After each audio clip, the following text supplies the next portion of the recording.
This portion of Good Morning America is brought to you by Dream Whip and Jell-O brand instant pudding. Together they made Dream Pie. Delicious.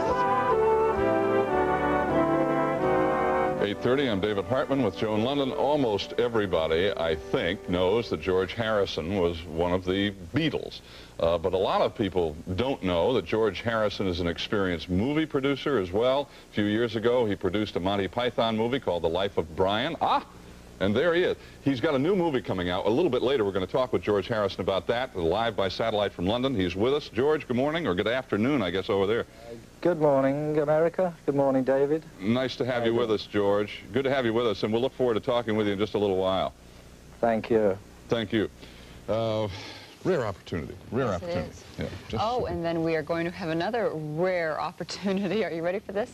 We are going to see, and I'm sure here, a down-home North Carolina event called a pig pickin' party. Now, I don't know what that is, and I'm not going to ask. We'll just wait and find out.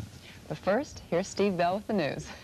Mountains and the wonderful music of that part of the United States. Right now, live, we are going to someone who represents a slightly different kind of music, at least in our memory. And we're going live by satellite to London at 17 before 9. The man I'm talking about is George Harrison. He is a man of so many talents, a former Beatle, as you all know. He's a fine musician, composer, writer, and in recent years he has also become a movie producer of some note. He also lives a rather private life now. He rarely grants interviews, and this morning we're delighted to have George Harrison with us from London Live. George, it's a pleasure meeting you, and it's nice to have you with us. Thank you. Good morning, everybody.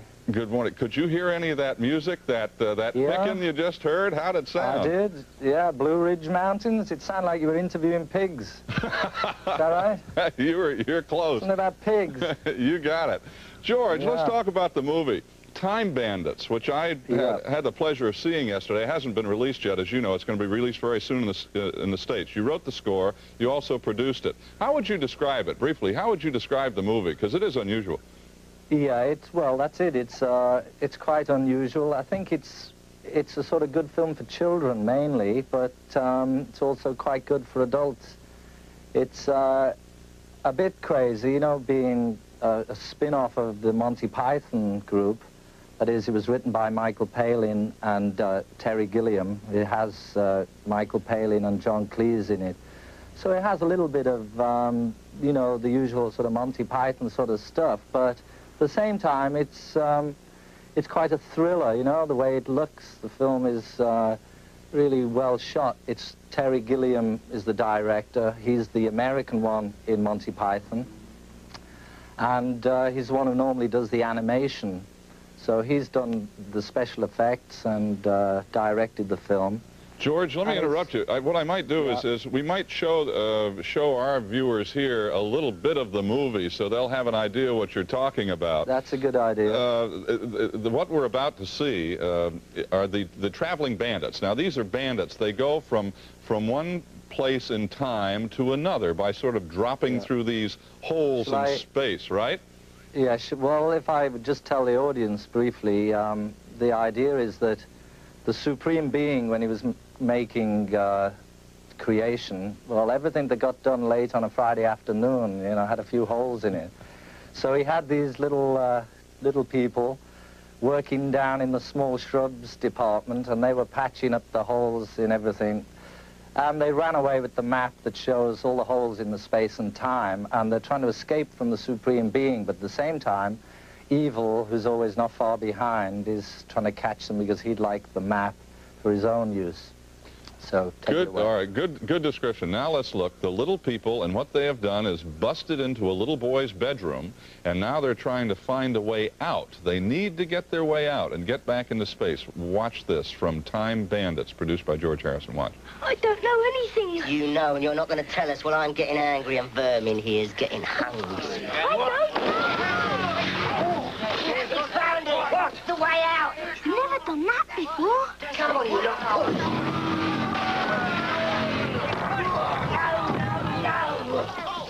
Not like that.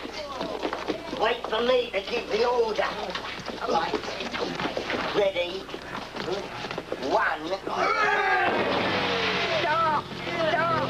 You never ever start on one? Whoever heard of anybody starting anything on one? What is it then? 2 or 3? 3!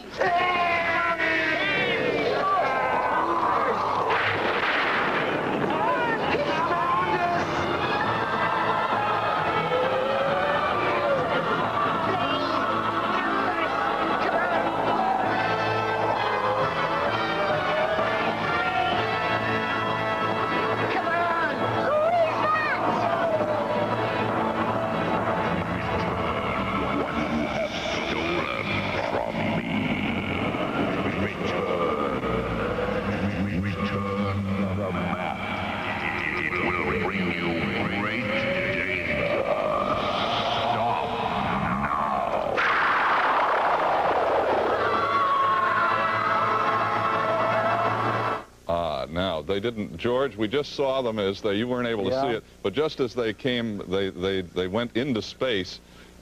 People should know that they land in Napoleon's time.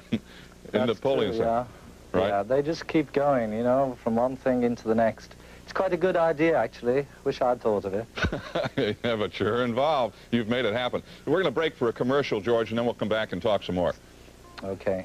Back in a second. It's 12 minutes before 9. We'll be back with more of George Harris in just a moment after these words from Style Shampoo. I'm shouting all about love. Well, they cheated you like a dog. I'm shouting all about love. Well, they cheated you like a dog. 10 minutes before 9 right now. We're back with George Harrison live from London. The music you just heard is from his newest album. It's called Somewhere in England. Hi, George. Again, we're back on live right now. You've been involved with the Monty Python, the group, the gang, for quite some time now. You said one time that you got involved after the Beatles because it helped you to kind of bridge the years when there wasn't much happening. What did you mean by that? Yeah, in the late 60s, when Monty Python first came on television in the UK, well, there was, you know, what the Beatles were representing, or were trying to, you know, we were trying to be something new. We're trying to, you know, give some alternatives, and likewise in the comedy situation, everything was pretty boring, I thought. It was pretty much the same for years and years, and then Python came along with this totally off-the-wall type of humor, and you know, they were sort of laughing about most of the things which should be laughed about, I think. You know, the government and just the way we all are. I mean, the usual things. And they didn't really leave much unturned, many stones unturned, really, in their humor. And it just filled in that period, you know, between, like, going into the 70s. It got a bit depressing, I think, after the 60s. And it's good to have a laugh, you know. It's good if there is something to keep you smiling. George, I would imagine there's, at least I sense, that there's always been kind of a pressure on you and Paul and Ringo to keep producing, to keep turning things out, and particularly perhaps you and Paul. How has that pressure affected you over the last, say, 10 years? Well, I don't think there's that much pressure to produce. I think you're talking about records or music. There's not too much pressure in order to do that, but at the same time, it's what we do, it's what we have done in the past, and you know, everybody needs to make a living or do something just to keep themselves busy, and so might as well continue doing the thing that we learned. You know, we sort of did our apprenticeship. The thing that's, I think the pressure is coming now from the other way, because the record business as a whole, it's, you know, everybody's in the record business, everybody and their grannies, you know, they're all songwriters. Everybody has million-dollar record deals, to the point where the record business is so saturated that a sort of rot set in, actually, with the radio, and nobody knows what people want, or some people think they know what the public want, so it's got this great confusion. So I think the most difficult thing is just to try and continue and try to do what comes natural, and hope that somehow it still fits into the picture. Mm-hmm. George, you wrote a beautiful song after John Lennon died all those years ago, and one of the couplets in it, you wrote, "Living with good and bad, I always looked up to you," unquote. How did he influence, John influence you, and how did you influence him, do you think, through the years? Well, it would be pretty hard to say just in a minute or so, but, yeah. You know, we grew up together. We, from the age of about, maybe I was about 13 when I first met him. He was a tough guy, you know, he wanted to do something different, and likewise so did I and Paul. And so we gained strength from each other, really, like that. He was always the noisy one, or the, you know, the cheeky one, the pushy one. He'd be a bit more outspoken than the others. And at the same time, I think that was important. You know, we had all those elements, John being, you know, a bit upmarket with the intellectuals, and Paul being cute, and, you know, Ringo being cuddly, and I was the quiet one. So, I mean, it all sort of worked out, but, you know, it would be difficult to say. Hello? What was that? Beep, beep. I don't know. You're okay, I think. Something beeping in my headphone. But it would be hard to say just in a minute, you know, right. Because we grew up together. We spent many, many years together, and... but a lot of love and respect. Yeah. Both. So, I mean, the song really, it helps having music. Hello, somebody's on the telephone here in my ear. Whoever's in George's ear, get out of George's ear. All right, George, our time is up anyway, so we'll let them talk in your ear if they want to. Thank you very much for joining us today. Right. Good luck with the movie. Later. Good luck with Time Bandits. Thank you. Bye-bye. Thank you, George. Okay, thank you. We will be back in just a minute. It's almost 4 minutes before 9. Back after these words from Lipton. George Harrison from London.